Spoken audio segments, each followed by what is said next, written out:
Je me permets même certaines folies. Ok. Je suis allé au Canada, j'ai fait 2 jours, je suis revenu. Wow. Je voulais juste voir le Canada. 2 jours au Je suis Canada. allé pour 2 jours, pourtant j'avais un visa de 4 ans. Tout le monde parle d'Eden Travel. Et effectivement, j'offre le voyage. J'ai fait les procédures, j'ai fait le passeport, j'ai Ah fait bon? tout. J'offre le voyage. Ok. Mais quand je dis, je lance sur les réseaux sociaux, j'offre un voyage à ce voleur, tout le monde m'insulte. Mais en intervalle de 2 jours, je rentabilise tout l'argent de voyage. Les gens ne savent pas que sur les réseaux sociaux, plus ils t'insultent, Plus on Plus- t'insulte, plus on te connaît et C'est plus ça. ces affaires peuvent avancer. En 2 jours, j'ai fait un chiffre d'affaires pas possible. Et j'offre le voyage au monsieur. Il va à Dubaï, il profite et tout. Et tout le monde parle d'Eden Travel. Eden Travel. Je suis invité partout. Je suis nominé partout. Justement, Ah. on va parler des nominations. Ouais. En 2021, tu es nominé prix Bassim pour ton engagement envers l'emploi des jeunes, Justement. le prix Olisden pour la meilleure agence de voyage, prix africain du mérite de l'excellence à Kigali. Félicitations. Prix GTZ, parce que c'est une chose d'être reconnu chez soi, mais quand on est reconnu à l'international, c'est un autre niveau. Le prix GTZ en Allemagne et le prix de la meilleure agence de voyage en Côte d'Ivoire. Que représentent toutes ces distinctions pour toi et qu'est-ce que ça t'a apporté concrètement? Ben, pour la première nomination, qui était le prix Bassim, pour le meilleur jeune qui emploie plus de personnes dans son domaine, quand on m'envoie la nomination, j'ai dit, ben, qu'est-ce que je fais pour mériter ça? C'est ça. Parce que je me suis dit que je ne méritais pas. Et à l'époque, on dit, ben, bien sûr, vous méritez. Parce que nous voyons tout ce que vous faites sur les réseaux et vous méritez ce prix-là. Ok. Donc ça, c'était le tout premier prix. Il était vraiment jeune. C'est la parmi première tous. récompense qui te La tombe première dessus, récompense. D'accord. Et comment tu appréhendes les autres? Ça vient comme une confirmation? Oui, ça avait comme une confirmation. Et après, on m'invite à Kigali. Ah oui. Après, c'est une nomination de l'Allemagne. Parce que je bougeais vraiment maintenant sur les réseaux sociaux. Je D'accord. montrais tout ce que je faisais. Ok. Et je suis nominé de partout. Et après même, tu reçois le prix africain du mérite de l'excellence. Justement. J'ai reçu pas mal de prix. Jusqu'à ce que je décide en 2022 de ne plus recevoir de prix. Tu décides de ne plus recevoir Je de prix. décide de ne plus recevoir de Comment on prix. décide de ne plus recevoir de prix? Ben, je me suis dit que c'est pas ça la finalité. Je me suis dit que ces récompenses ne sont pas la finalité. C'est pas ce que nous recherchons. C'est quoi la Parce que- finalité alors pour toi? La finalité, c'est d'impacter les gens. La finalité, c'est de vraiment travailler à ce que même le plus petit du quartier reconnaisse ton travail. J'ai décidé de ne plus recevoir Pourquoi ces... c'est important pour toi on va dire de promouvoir l'emploi de la jeunesse, l'emploi de nos jeunes frères? Oui, actuellement, j'emploie... je suis en collaboration avec une trentaine de jeunes. D'accord. Donc, que l'entreprise emploie directement. Ok.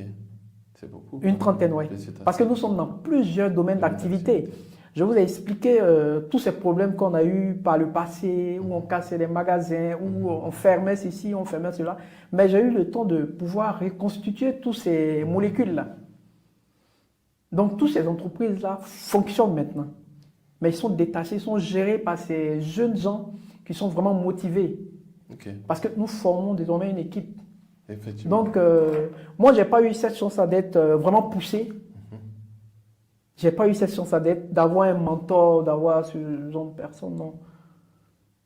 Tu t'es lancé tout seul. Voilà, je me suis Tu as lancé tout affronté seul. l'entrepreneuriat Voilà, dans la tout seul. nature. Et par moments, ça marchait, par moments, ça ne marchait pas, sans vraiment maîtriser tout ce qui était entrepreneuriat. C'est maintenant que je me fais former. Maintenant que je suis assis, que j'ai un petit niveau, C'est ça. j'ai la possibilité de réaliser certains de mes rêves, dont c'est 100 pays que je voulais faire. Mais actuellement, je suis à 40 pays. Waouh, Ouais. 40 pays, c'est énorme. Ouais, actuellement, je suis à 40 pays. Ok. Je me permets même certaines folies. Ok. Je suis allé au Canada, j'ai fait 2 jours, je suis revenu. Waouh. Je voulais juste voir le Canada. 2 jours au Je suis Canada. allé pour 2 jours. Pourtant, j'avais un visa de 4 ans. D'accord. Je suis allé Tu es juste parti 2 voir jours. pour revenir. Oui. Mais Parce que pourquoi ne c'est. pas être resté un peu plus longtemps? Non, je voulais juste visiter. Hein. Juste visiter, juste profiter. D'accord. Voilà, Ok. parce que c'était ça ma motivation déjà. D'accord. D'accord. Avoir des rêves Certains et pourraient dire pouvoir que tu as beaucoup réaliser ses d'argent. rêves. Certains pourraient dire que tu as beaucoup d'argent. Non, pas du tout. Tu vas au Canada, tu peux faire 7 jours, tu peux faire 10 jours, toi tu fais 2 J'ai jours. fait 2 jours. En général, quand on fait ça, c'est qu'on part pour signer un contrat et puis on revient. Non, moi je suis allé Toi, juste tu vas visiter. juste pour voir. Ok. J'ai visité la ville de Montréal et puis je suis revenu. Parce qu'il y avait d'autres choses plus importantes. Ici, à Algérie. Ah, non, à Paris. Ah, à Paris. Voilà. Ah, d'accord. Voilà. Ok. Tu reprends souvent une citation de Bruce Lee qui dit ne crains pas l'échec. Comment tu appliques cette citation au quotidien dans tes activités? Ben, cette citation me motive parce que moi je suis tombé plusieurs fois. Je suis tombé plusieurs fois. J'ai eu trop de problèmes dans ma vie. Mais je suis arrivé à surmonter tout cela. C'est tous ces échecs-là qui font de moi ce Maurice Diabaté que vous voyez devant vous aujourd'hui. Et puis une période de ta vie où tu as traversé, tu le dis toi-même, la dépression. La dépression, oui. Dans un contexte africain, souvent c'est un mot qui est très peu compris. Souvent même il y a un déni. C'est-à-dire que comment tu sais que tu es en train de faire une dépression en tant qu'entrepreneur, en tant qu'Africain? Ben, ici, mais c'est pas notre grand soutien, sont nos parents et nos proches. Et moi, j'étais vraiment attaché à ma mère que j'ai perdue très tôt, D'accord. où j'étais vraiment dans l'élan de mes activités. Ok.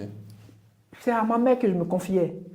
Et j'ai eu tous ces problèmes. Il n'y avait plus personne autour de moi. Pas d'amis, personne. Et pourquoi pas d'amis? On a toujours des amis qui sont... On a tous des amis, mais mes amis à moi à l'époque n'étaient pas dans ma réalité, quoi. D'accord. On n'avait pas les mêmes visions des choses. Donc, ils ne pouvaient pas comprendre ce que moi j'appelais dépression. Ils ne pouvaient pas comprendre ce que moi j'appelais problème. Je vois. Voilà. D'accord. Ok. Et comment tu t'es relevé de cette dépression après le coup dur? Est-ce qu'il y a eu une personne qui est venue t'aider? Quel était Oui, ton mindset pour sortir de cette dépression? Comme toi, hein, tu inspires beaucoup de personnes. Il y a ces personnes-là, Zach Mokassa. Oui. Un jour, je regardais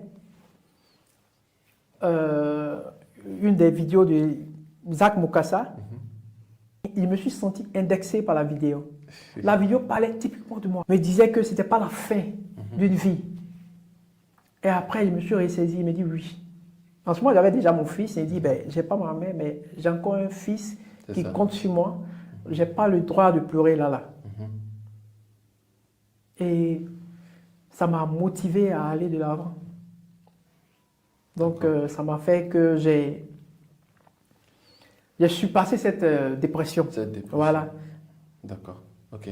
Si toi qui parlais de voyage tout à l'heure, s'il y avait une destination qu'on te proposait de faire là maintenant, quelle serait cette destination? J'allais dire Dubaï. Pourquoi Dubaï? Tu as fait 40 pays. Il J'ai n'y a pas Dubaï dedans? Non. Ah oui, tu vas repartir. Je vais repartir à Dubaï. Ah d'accord. Parce que dernièrement, j'ai compris que Dubaï a été réfléchi. Je suis allé à Barcelone récemment et j'arrive à la plage de Barcelone. Je vois un immeuble que j'ai vu à Dubaï, mais de façon plus élégante. Plus élégante, disons.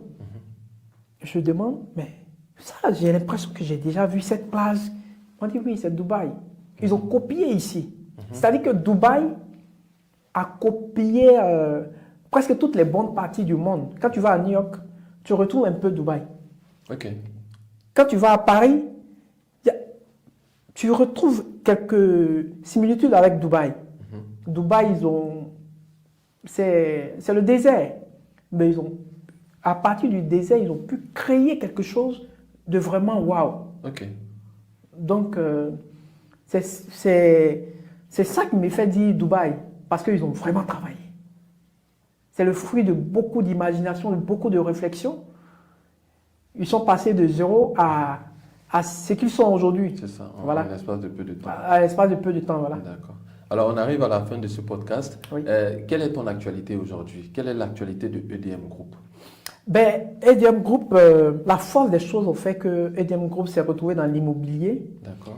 Voilà, donc c'est vrai qu'on n'en parle pas assez, mais notre force, c'est l'immobilier. Actuellement, EDM Group n'a pas un gros compte en banque parce que nous investissons vraiment dans l'immobilier.